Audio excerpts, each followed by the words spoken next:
kabar? Mam, semoga sehat selalu ya Mam ya. Nah Mam, hingga hari ini pandemi COVID-19 belum juga usai.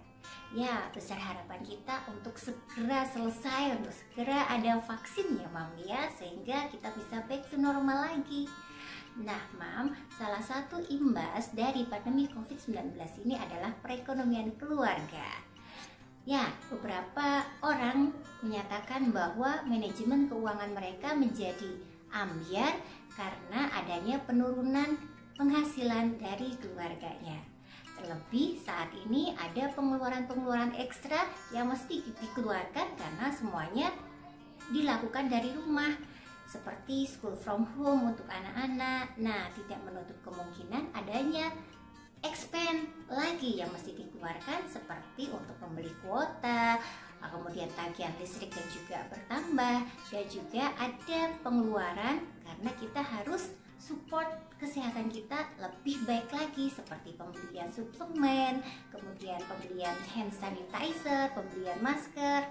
Nah, inilah pengeluaran yang dulunya nggak pernah kita pikirkan ya Mam ya.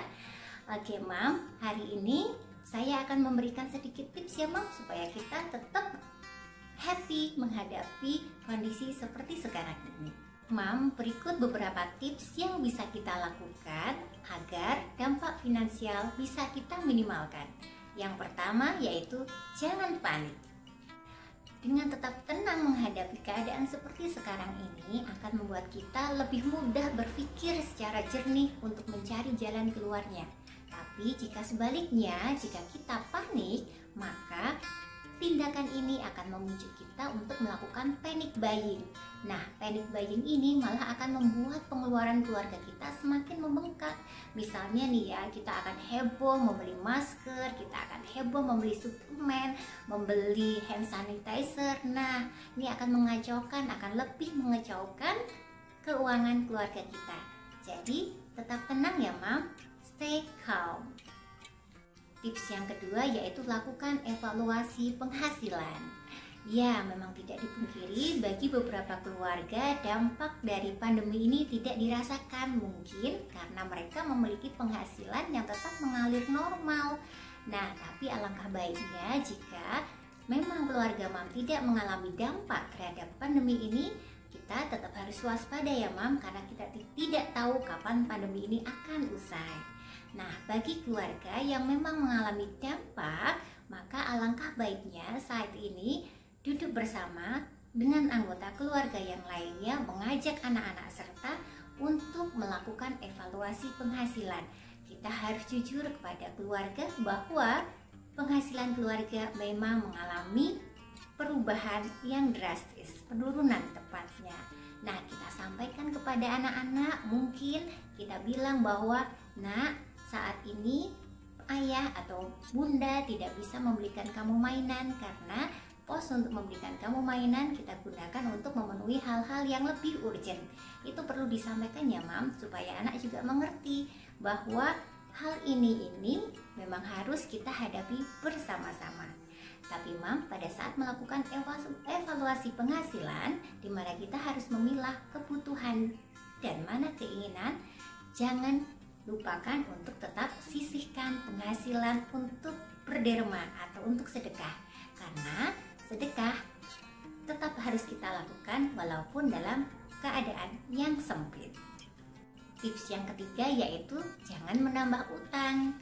Nah, seperti kita ketahui, akhir-akhir ini begitu banyak yang membombardir kita melalui SMS, telepon, mengenai pinjaman online ataupun cicilan angsuran pembelian barang-barang yang ditawarkan bisa nyicil setahun. Nah, tolong dihindari ya Mam, karena kita benar-benar harus mengencangkan ikat pinggang, benar-benar harus bisa memilah mana kebutuhan, mana keinginan.